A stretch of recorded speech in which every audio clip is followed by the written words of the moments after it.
आप देख रहे हैं कि ये बैरिया टाउन का सामने जो है बाउंड्री वॉल है और इस तरफ ये अलीदाद गबोल गोट है। तो इसके बाउंड्री वॉल से भी ये गोट बाहर है, जिसको बेदर्दी से मसमार कर दिया गया है।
ज़मीन माने ख़बर काने अब कागर ॾियो हितां मां फ़ोन कयो हकीम बलोच सलीम बलोच तॾहिं एॾो मशहूरु कोन हो पंहिंजो साईं ख़ुदा शाह गुलसन कलमती सभिनी खे मां फ़ोन कयो उन चयो भाउ पंहिंजी ज़मीनूं था उन खां पोइ वरी ख़ुदा शाह चयो त बाबा खे ॻाल्हायूं उते बि इहे ई सवाल थिया माने जिते तकरीर प्रोग्राम आहे उते खणी असांजी भाई चए साईं तूं कराची इहे सभु पहिरियों हिन मुल्क जे विधो खां असांजा मैदान घर हाणे सभु असांखे हाल असांजो मुंहिंजो महाराज हूंदो कादिर बश फिकर पर जॾहिं इलेक्शन बि हूंदो खटी हूंदो केरु पुछंदो ई कोन सुभाणे बि खटी हाणे काउंसलर बि कोन था खणी हाणे हिते हे जेके बीठा आहिनि पीपी वारा या सलीम आहे या हकीम आहे ॿिया या चिना वोट हिनखे ॾींदा जेके बीठा न थिया तंहिं करे इहो पंहिंजो वजूद बचायो हाणे असांजे नाला साईं हाणे लालूअ जो खेत जागताबाद थी वियो अंगुरिया ॻोठ अज़ीज़ाबाद थी वियो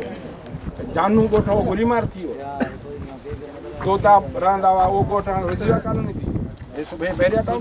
नाज़रीन इन वक़्तु असां कराची गडाब जो ॻोठ आहे अलीदाद गबोल ॻोठ हिते असां सॼो संगत असां हिते वेठा आहियूं ऐं जीअं तव्हांखे ख़बर आहे त बैरिया टाउन जा हमला वक़्तन फ़वक़्तन हिननि ॻोठनि ते थींदा रहंदा आहिनि ऐं इहो हिकिड़ो मुनज़म हिकिड़े प्लानिंग आहे इन तहत जेकी असांजा कराचीअ जा जेके ॿाराड़ी जा ॻोठ इन्हनि खे ख़तमु कयो वञे शहरनि में जेके असांजा क़दीम ॻोठ हुया उन्हनि खे त ख़तमु कयो वियो आहे ऐं उते सिंधियुनि खे अक़लियत में तब्दील कयो वियो आहे हाणे बचिया आहिनि असांजा ॿाराड़ी हिननि जो मक़सदु इहो आहे त इन ॿाराड़ियुनि खे बि ख़तमु करे हिते अची धारिया आबाद कया वञनि उन सिलसिले में इन्हनि जा इहे हमला मुसलसल जारी आहिनि जेको असां पंहिंजे कवरेज जे ज़रिए मुसलसल तव्हांखे ॾेखारींदा ॿुधाईंदा रहंदा आहियूं।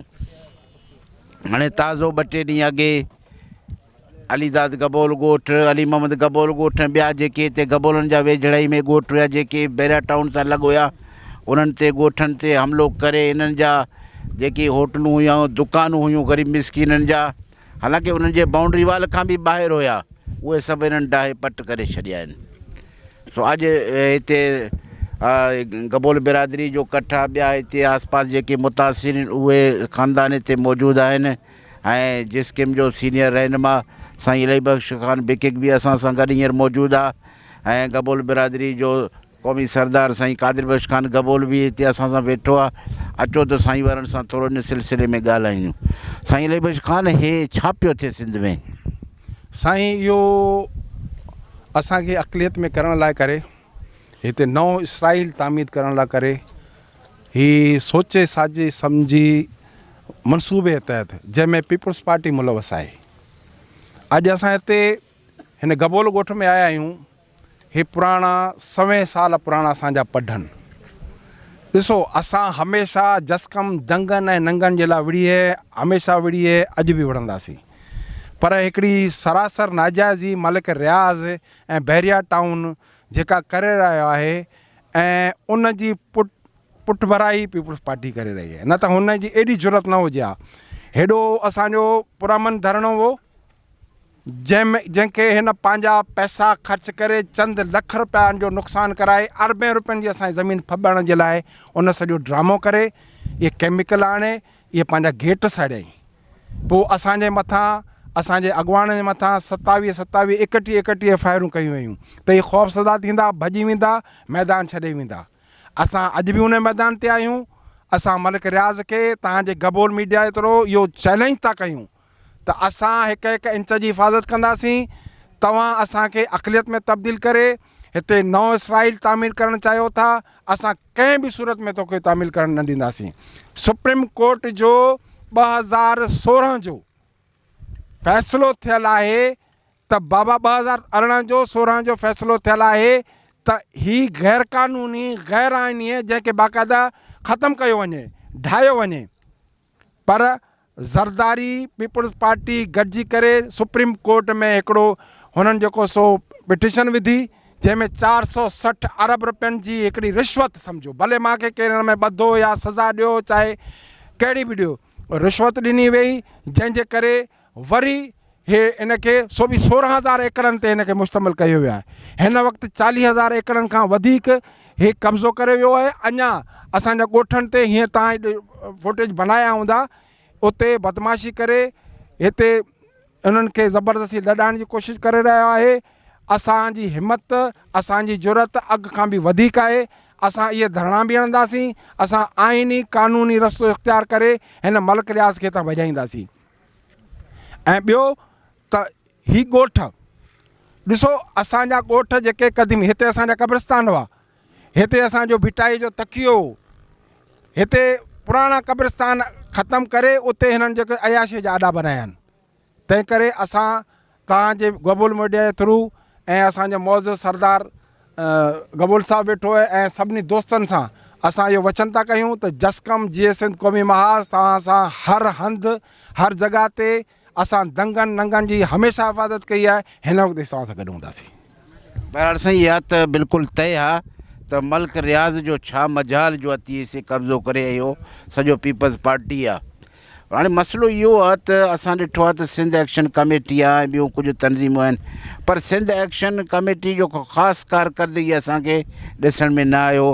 जेको हिते कराची में अॻे तव्हांखे यादि हूंदो हिते हिकिड़ो असां सेमिनार बि करायो ऑल पार्टीज़ कॉन्फ्रेंस जो सिंध इंडिजिनस राइट्स अलायंस जे तरफ़ां, पर उन खे बि को ख़ासि जेको आहे सो एक्शन कमेटी वारनि को उनखे मतिलबु त रिस्पॉन्स कोन ॾिनो।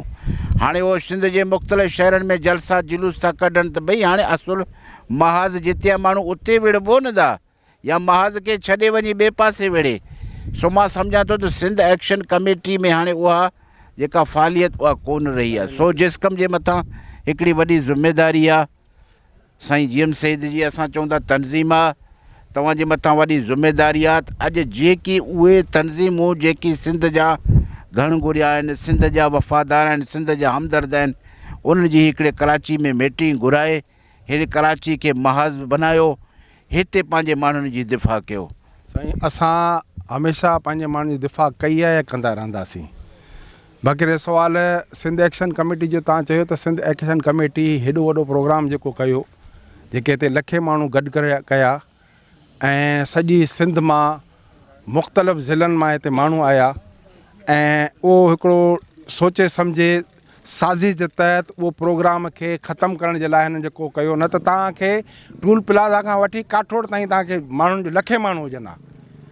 पोइ उनखां पोइ एक्शन कमेटी जा प्रोग्राम अञा ताईं जारी आहिनि ऐं जेको उन्हनि जूं मीटिंगूं हलनि पियूं। बाक़ी हाणे एक्शन कमेटी जो सरबराह साईं जलाल महमूद शाह, तव्हां ख़बर आहे पाण बीमार आहे, अस्पताल में दाख़िल आहे ऐं डॉक्टर कादिर मक्सी बि कोरोना में तमामु उनखे वॾी तकलीफ़ थी आहे ऐं अञा ताईं उन मां निकितो न आहे। तंहिं करे मीटिंग्स थींदा रहंदा आहिनि। बाक़ी जसकम जेका आहे उहा मैदान अमल में आहे, इंशाल्लाह रहंदी। मुंहिंजे चेयरमैन सुनान ख़ान कुरैशी बि मूंखे हींअर हुकुम कयो, मां हुन सां ॻाल्हि ॿोल कई, चई बाबा तव्हां वञो पंहिंजे गबोल बिरादरी सां ॿारनि सां राब्ते में रहो, जेको जंहिं क़िस्म जो तव्हां हुकुम कंदा हुआ असां हुन सां गॾु आहियूं। नाज़रीन, हिन वक़्तु गबोल क़ौम जो चीफ आहे साईं कादिर बख्श ख़ान गबोल असां सां गॾु आहे। अचो त साईं सां थोरो हाल वाल कयूं। साईं, हे बैरिया टाउन हिते जिते ठहियो आहे 90% गबोलनि जूं ज़मीनूं आहिनि। जॾहिं खां बैरिया टाउन आयो आहे हिते शिकायत इहो ई आहे त गबोल सरदारनि तव्हां बशमूल तव्हां गबोल बिरादरी जी मालिकी न कई आहे, न त ईअं मुंहिंजे ख़्याल में हे बैरिया टाउन बि शायदि न ठही आहे। बिस्मिल्लाह रहमान रहीम। अकबर साहब, इहा ॻाल्हि जेका आहे, पहिरीं त तव्हांजी महिरबानी जो तव्हां अहिड़े वक़्त में गबोल मीडिया जे तरफ़ों आया आहियो, दोस्तनि सां यकजहती जो इज़हार करण बि आया आहियो, दोस्तनि जो मौक़िफ़ असांजो मौक़िफ़ वठणु आया आहियो। इहा ॻाल्हि ग़लति आहे त असां मालिकी न कई आहे। तव्हां मूंखां सवाइ कंहिं बि बिरादरी जे माण्हू खां तव्हां पुछंदो त असांजो जेको बि हाल हुयो, जंहिं वक़्तु असांखे घुरायो वियो, अॼु बि मूंखे कंहिं कोन घुरायो, पर मां जेको आहे सो पाण राति जेको आहे सो कल्ह खां वठी इमरान सां राब्ते में हुयुसि ऐं मां तस्वीरूं जेकी ॾिठियूं सोशल मीडिया ते ऐं पोइ मां फेसबुक ते जेको आहे सो पंहिंजो हिकिड़ो स्टेटस जारी कयो त बाबा गबोल बिरादरी जी जेको ॻोठु डरतो आहे अलीदाद गबोल ॻोठु आहे, पोयां पंहिंजो असांजो दरिया ख़ान गबोल ॻोठु आहे, त असीं हर वक़्तु बिरादरीअ सां गॾु आहियूं। हर ॻाल्हि में जेको आहे सो बैरिया टाउन न आहे, मलक रियाज़ न आहे। हाणे हिन जे पोयां जेकी ताक़त आहे उन जी उहा ॻाल्हि लिकल त कंहिंखां कोन्हे को। उन खां पोइ हिते मलीर ज़िले में जेका असांजी क़यादत आहे, पीपुल्स पार्टी जी हुकूमत आहे, ऐं पाण हिन PS ते जेको आहे सो PTI जे तरफ़ां कैंडिडेट रहियो आहे PS 87 ते। हीअ 87 जो इलाइक़ो आहे। किथे आहे असांजो MNA साहिबु, किथे आहे असांजो MPA साहिबु। हीअ MNA MPA जा वोटर आहिनि ऐं उन्हनि सां ई नाजाइज़ी थी आहे। हीअ तव्हां फुटेज कढिया बि आहिनि, अञा तव्हांखे मां इहा गुज़ारिश कंदुसि त तव्हां ॾेखारियो। हीअ बहरिया जे दीवार खां अंदरि आहे, पंहिंजो ॿाहिरि आहे, बहरिया हुन तरफ़ आहे। हीअ ॻोठु अलीदाद गबोल ॻोठु, हीअ वीचारा पंहिंजे बचनि जी रोज़ी था कनि ऐं रोज़ी जेका आहे सा हिननि खे शायदि का तकलीफ़ आहे को बहरिया वारनि खे, असांजे आला अमलदारनि खे। बहरहाल मां इहा गुज़ारिश कंदुसि त असीं पुरअमन क़ौम आहियूं, गबोल क़ौम पुरअमन रही आहे। असीं हिते 500,000 साल खां हिते आबाद आहियूं। हिते कुझु बि कोन हुयो। हितां जे माण्हुनि जो को आइनी को इंसानी को हुक़ूक़ कोन्हे को। तव्हां जेको आहे सो ईअं राति जे पेट में अचो, गाॾियूं पुलिस जा अटाला ऐं माण्हुनि सां नाइंसाफ़ियूं कयो, माण्हुनि जी चादर चार दीवारी जो जेको आहे सो इज़त पामाल करे। हीअ किथां जो कानून आहे? हीअ पंजनि माण्हुनि सां तव्हां जेकॾहिं ईअं ई आख़िर चवंदा आहिनि त तंग आहे जंग आहे, पोइ आख़िर ईअं ई थींदो। तव्हां माण्हुनि जी हिफ़ाज़त कयो। रोज़गार त तव्हां कोन ॾिनो आहे माण्हू, पर पंहिंजे बचनि जो गुज़र जेको माण्हू हिकिड़ो केबिन रखियल आहे, हिकिड़ो परचून जो दुकानु आहे, हिकिड़ो को जेको आहे रोज़गार करे थो, कोल्ड ड्रिंक्स जो दुकानु आहे। ऐं हिते ग़लति प्रोपेगेंडा हलाए त को हिते मंशियात थो हले। मूंखे ॾेखारियो न हिते किथे आहे मंशियात जो अॾो? पुलिस किथे आहे असांजी? पुलिस त 24 कलाक हिते बहरिया में अंदरि मौजूदु आहे। उन्हनि खे अॻु में मंशियात जो अॾो ज़ाहिर ॾिसण में कोन थिए आयो। त असीं हर ॻाल्हि लाइ बिरादरी सां गॾु आहियूं। जीअं साईं पंहिंजो विकक साहिबु चयो आहे, असीं क़ानूनी जंग विढ़ंदासीं ऐं मां त इहो चवंदुसि त असीं बलोच आहियूं, असांखे वधीक तंग न कयो वञे। पोइ बलोचनि जी जेका जंग आहे उहा तमामु हिकिड़ी ख़राबु आहे। इहो मुंहिंजो मैसेज आहे जेको आहे सो बहरिया टाउन ऐं बहरिया टाउन खे सपोर्ट करण वारनि जे लाइ। नाज़रीन, जीअं त साईं ॻाल्हि कई आहे, हे जेको अलीदाद गबोल ॻोठु आहे, हे बैरिया टाउन जे बाउंड्री वाल खां ॿाहिरि आहे ऐं जीअं त साईं ॻाल्हि कई आहे त इल्ज़ाम लॻायो थो वञे मनशियात हिन इलाइक़े वेझड़ाई में हिते किथे बि कोन्हे। हूअं कराची में आहे ऐं उहो मनशियात बि जेको आहे सो मक़ामी इंतिज़ामिया जे सरपरस्ती में हलायो थो वञे, पर हिन एरिया में वेझे में किथे बि को अहिड़ो शराब या नशे जूं को बि अहिड़ो उहो कोन्हे सिस्टम। कानून आहे, पुलिस आहे, उनखे ॾिसनि। जेकॾहिं को केरु हलाए थो असीं कोन था चऊं उहो मनशियात जो अॾो आहे त असीं उनखे सपोर्ट था कयूं, त कानून आहे, पुलिस आहे, वठो। हा, बहरहाल जेको आहे जेकॾहिं आहे त उनखे बि पकड़ियो। अच्छा, ॿी ॻाल्हि साईं, जीअं हिन मौजूदा लाक़ानूनीअत जे हिन दौर में, हिन हालत में, छा भला ईअं मुमकिन कोन्हे जो तव्हां ई अॻुवाणी कयो पंहिंजे बिरादरी क़ौम जे हिसाब सां, जेके बि हिते मुतासिरा बिरादरियूं आहिनि उन्हनि जो हिकिड़ो कठ घुराए, ऐं जेके बि सिंध जूं क़ौम परस्त जेके हमदर्द उहे पार्टियूं जेकी सिंध धरती सां वफ़ादार आहिनि, जेकी हींअर एक्शन में आहिनि, उन्हनि खे घुराए हिन मसइले खे उन्हनि जे अॻियां रखी करे हिकिड़ो मुश्तरिका प्लेटफार्म तयारु कजे त जो हिननि सभिनी मसइलनि लाइ आवाज़ु खणे। असीं इन में जेको अॻियों धरणो हुयो उन में मां जेको आहे सो सॼी संगत सां राब्ते में हुयुसि, तव्हां सां राब्ते में हुयासीं। असां इन जे लाइ बि तयारु आहियूं, पर हाणे हीउ जेको हिकिड़ो ॻोठु असांजो हिते कोन्हे, बहरिया जे अंदरि 15-20 गबोलनि जा ॻोठ आहिनि। वरी हाणे जेको मूंखे इंफॉर्मेशन मिलियो आहे त काठोड़ जे तरफ़ वरी 5000 एकड़ ज़मीन जेका आहे सिंध गवर्नमेंट हिन खे ॾिनी आहे काठोड़ दे में। ईअं वरी बहरिया जो जेको ही ओलह तरफ़ गबोल स्टाफ जे ॾांहुं जेकी ॻोठ आहिनि उन में गबोलनि जा काफ़ी हिकिड़ा ॻोठ आहिनि, उते 10,000 एकड़ मां ॿुधो आहे त जेको आहे सो बहरिया खे वरी नओं ॾिनो थो वञे। जॾहिं सुप्रीम कोर्ट हुनखे चयो आहे त तव्हां 16,000 एकड़ खां मथे कमु नथा करे सघो, त को कानून त आहे ई कोन, को केरु थो चए कानून आहे, कानून आहे कोन। कानून तुंहिंजे मुंहिंजे ग़रीब आवाम जे लाइ ॾाढे जे लठ खे ॿ मथा आहिनि, ॾाढे जे लाइ कोई कानून कोन्हे को। ऐं चवनि दादा हितां लोकल माण्हू इंक्रोचमेंट कयो आहे, भई ही 500 साल खां हिते वेठा आहिनि, तोखे 8 साल मस्ते आहिनि, इंक्रोचमेंट तो कई आहे या लोकल माण्हुनि कई आहे? इंक्रोचमेंट त तो कई आहे, तूं धारियो हुई, तूं ॿाहिरियों अची तूं जेको आहे हिते ॻोठनि ते कब्ज़ा करे उन्हनि जे ज़मीननि ते उन्हनि जे फसल तो तबाह कया आहिनि, उन्हनि जा तो माल जा चरागाह तो तबाह कया आहिनि। ही आख़िर मिसकिन माण्हू आहिनि, पर मिसकिन माण्हू जॾहिं संदरो ॿधो जंग जे लाइ त पोइ उन खां वधीक ॾाढो केरु ई कोन्हे को। ऐं इनशाला अल्लाह ताला बि उन हक़ जे लाइ जेको माण्हू विढ़े थो उन सां गॾु आहे, उन जी मदद रब साईं जी। असां बिरादरीअ सां, मां जिते बि नाजाइज़ी हाणे बिरादरीअ सां थींदी मां घणो बर्दाश्त कयो आहे। असां चयो त कानून जे दाइरे में रही करे असां ख़ुशि थियासीं त भई ॿाहिरियां आयो आहे, माण्हुनि खे लोकल माण्हुनि खे हिते रोज़गारु ॾींदो।